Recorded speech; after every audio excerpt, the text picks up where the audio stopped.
Hello everyone, প্রথম 3টি ক্লাসে আমরা আঁচড় শিখেছি। যারা নতুন তারা প্রথম 3টি ক্লাস আগে দেখে নেবেন। আজকে 2টি বর্ণ দিয়ে গঠিত শব্দের আঁচড় শিখব। তো এখানে প্রথম শব্দ রয়েছে করো। তো এটাকে আমি প্রথমে ভেঙে লিখি। কয়ের জন্য আমরা কি লিখেছিলাম? ছোট চাঁদা। রয়ের জন্য ছোট নৌকো। তো এটাকে আমি একসঙ্গে লিখি, ক র, করো। পরের শব্দ রয়েছে ঘর। ঘরের জন্য বড় চাঁদা, রয়ের জন্য ছোট নৌকো। তো একসঙ্গে লিখি, ঘ র। পরের শব্দ রয়েছে ঝড়। তো আমরা জানি যে জ এবং ঝয়ের জন্য আঁচড় একই, উপর থেকে নিচে 3 ভাগের 3 ভাগ। আর ঢয়সন র সবগুলোর জন্য আঁচড় একই, ছোট নৌকো। তো একসঙ্গে লিখি, ঝ র। পরের শব্দ রয়েছে বর। বয়ের আঁচড় সবার তো মনে আছে, উপর থেকে নিচে 3 ভাগের 3 ভাগ, প্রথম বন্ধনীর প্রথম অংশ, সঙ্গে র। তাহলে একসঙ্গে আমি লিখি, ব র। পরের শব্দ রয়েছে মন। আমরা ময়ের জন্য 1 ইঞ্চি সমপরিমাণ, নয়ের জন্য ছোট হাইফেন। তো এটাকে একসঙ্গে লিখতে পারি, মন। একসঙ্গে একটু বড় করে, মটা একটু বড় করে দিলেই এটা বুঝতে হবে এখানে ম এবং ন দুইটা একসঙ্গে রয়েছে।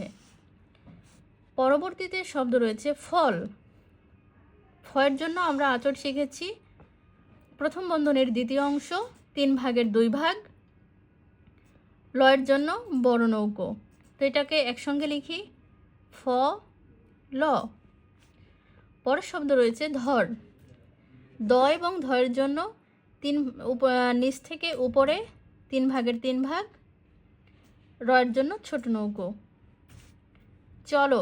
চর জন্য উপর থেকে নিচে 3 ভাগের 2 ভাগ, লয়ের জন্য বড় নৌকো। তারপরে রয়েছে বল। ব হচ্ছে উপর থেকে নিচে 3 ভাগের 3 ভাগ, লয়ের জন্য বড় নৌকো। হলো। হলের জন্য আমি বলেছিলাম একটা বিন্দু, লয়ের জন্য বড় আঁচড়।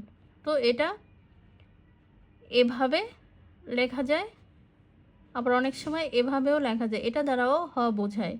উপরে একটা ফোঁটা দিলেই বুঝতে হবে এটা এবং ল একসঙ্গে রয়েছে। পরের শব্দ রয়েছে শত। স হচ্ছে 3 ভাগের 1 ভাগ, উপর থেকে নিচে, তয়ের জন্য 3 ভাগের 2 ভাগ, নিচ থেকে উপরে। তো শত হবে স ত। তারপরটা তট। আমরা জানি তয়ের জন্য যে আঁচড়, টয়ের জন্য সেই আঁচড়। তো এটাকে একসঙ্গে এভাবে লেখা যায়, একটু লম্বা করে দিতে হবে। চাইলে এভাবে মাঝখানে একটা দাগ টেনে দিতে হবে, এটা ত এবং এটা ট। পরের শব্দ রয়েছে পথ। পয়ের জন্য উপর থেকে নিচে 3 ভাগের 2 ভাগ, থয়ের জন্য হালকা বাঁকানো। তাহলে একসঙ্গে লিখলে কেমন হবে? প থ। পরের শব্দ রয়েছে নব। নর জন্য ছোট হাইফেন, ব হচ্ছে উপর থেকে নিচে 3 ভাগের 3। কিন্তু এখানে একটা আমি এটা বলি, নব এখানে যদি আমি নিচে লিখি এটা কিন্তু একটু বেমানান লাগবে, বুঝতে অনেক সময় সমস্যা হতে পারে। এই জন্য এক্ষেত্রে নটাকে উপরে লিখতে হবে। উপরে লিখে ব এভাবে লিখতে হবে, তাহলে এটা ধরতে সুবিধা হবে। পরের শব্দ রয়েছে গত। গয়ের জন্য বড় চাঁদা, তয়ের জন্য নিচ থেকে উপরে 3 ভাগের 2 ভাগ। পরবর্তী শব্দ রয়েছে পদ। পয়ের জন্য 3 ভাগের 2, দর জন্য নিচ থেকে উপরে 3 ভাগের 3। জন। উপর থেকে নিচে 3 ভাগের 3 ভাগ, নয়ের জন্য ছোট হাইফেন। গম।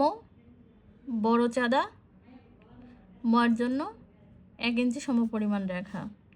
ক্ষণ। ক ক্ষীয় খ খ এর জন্য ছোট চাঁদা, আর নয়ের জন্য ছোট হাইফেন। পরের শব্দ রয়েছে পন। পয়ের জন্য 3 ভাগের 2 ভাগ, নয়ের জন্য ছোট হাইফেন। তো সবাইকে ধন্যবাদ। আজকের ক্লাসটি সবাই মনোযোগ দিয়ে দেখেছেন।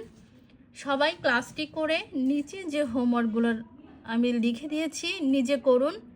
এই শব্দগুলো নিজে প্র্যাকটিস করবেন। সবাই প্র্যাকটিস করে আমাকে অবশ্যই কমেন্ট করবেন। সবাইকে ধন্যবাদ।